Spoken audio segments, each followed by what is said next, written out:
بسم اللہ الرحمن الرحیم۔ خواب میں قرآن مجید دیکھنا، خواب میں قرآن مجید کی تلاوت کرنا، خواب میں قرآن مجید کو گرانا، خواب میں قرآن مجید کو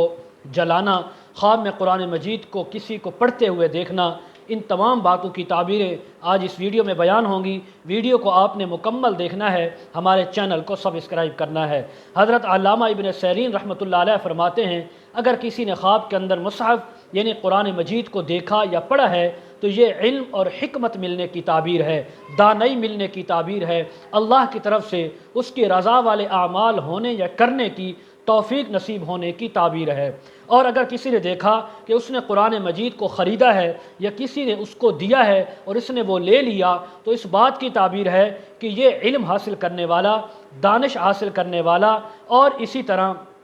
علم کے جو موتی ہوتے ہیں وہ علماء سے، بزرگوں سے حاصل کرے گا۔ اگر خواب میں دیکھے کہ اس نے قرآن مجید کو جلایا ہے یا قرآن مجید کو گرایا ہے تو اس بات کی تعبیر ہے کہ اس کے دین کے اندر فساد ہوگا اور اس کے لیے اس سے گناہ سرزد ہوں گے، اس سے بدکاری کے اعمال اور بددینی کے اعمال جو ہے سرزد ہوں گے۔ اس کو چاہیے کہ یہ توبہ استغفار کرے، بیداری کی حالت میں صدقہ خیرات کرے۔ حضرت ابراہیم کرمانی رحمۃ اللہ علیہ فرماتے ہیں، اگر کوئی خواب میں دیکھے کہ اس نے قرآن مجید کو کھولا، اس کو دیکھا، اس کو چوما، سر آنکھوں پر لگایا اور پھر رکھ دیا ہے تو اس بات کی تعبیر ہے کہ اس انسان کے تمام دنیاوی کام بڑے اندازے کے ساتھ، بڑے صحیح یعنی اچھے طریقے کے ساتھ، بہترین انداز سے اس کے کام جو ہے وہ پورے ہوں گے، اور یہ اس علاقے کا، اس گاؤں کا، اس ملک کا، اس کو سرداری بھی مل سکتی ہے، اس کو عزت اور مقام بھی مل سکتا ہے، رزق حلال بھی مل سکتا ہے۔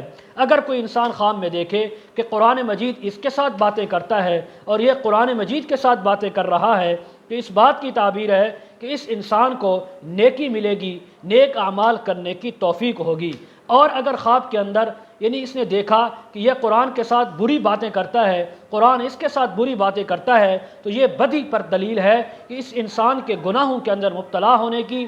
خطرہ ہے اور اس سے کچھ شرکیہ اعمال، کفریہ اعمال ہونے کا خطرہ ہے۔ اس کو چاہیے کہ بیدار ہو کر توبہ استغفار کرے، اللہ کے راہ میں صدقہ خیرات کرے۔ حضرت جعفر صادق رحمہ اللہ فرماتے ہیں، خواب کے اندر قرآن مجید دیکھنا، پڑھنا، گرانا، اٹھانا اور قرآن مجید کو جلانا، ان تمام باتوں کی 5 تعبیریں ہو سکتی ہیں۔ نمبر 1 علم و حکمت کا ملنا، نمبر 2 میراث کا ملنا، نمبر 3 امانت کے اندر خیانت کرنا یا امانت کے اندر دیانت سے کام لینا، نمبر 4 حلال اور وسیع روزی کا ملنا، نمبر 5 دین اور اس کے علاوہ علم و حکمت کا حاصل کرنا۔ مزید اگر آپ تعبیریں اس کے متعلق جاننا چاہتے ہوں، ویڈیو کے کمنٹ سیکشن میں یا ڈسکرپشن میں ہمارا واٹس ایپ نمبر دیا جاتا ہے، آپ ہمارے ساتھ کانٹیکٹ کر سکتے ہیں۔ وآخر دعوانا ان الحمد للہ رب العالمین۔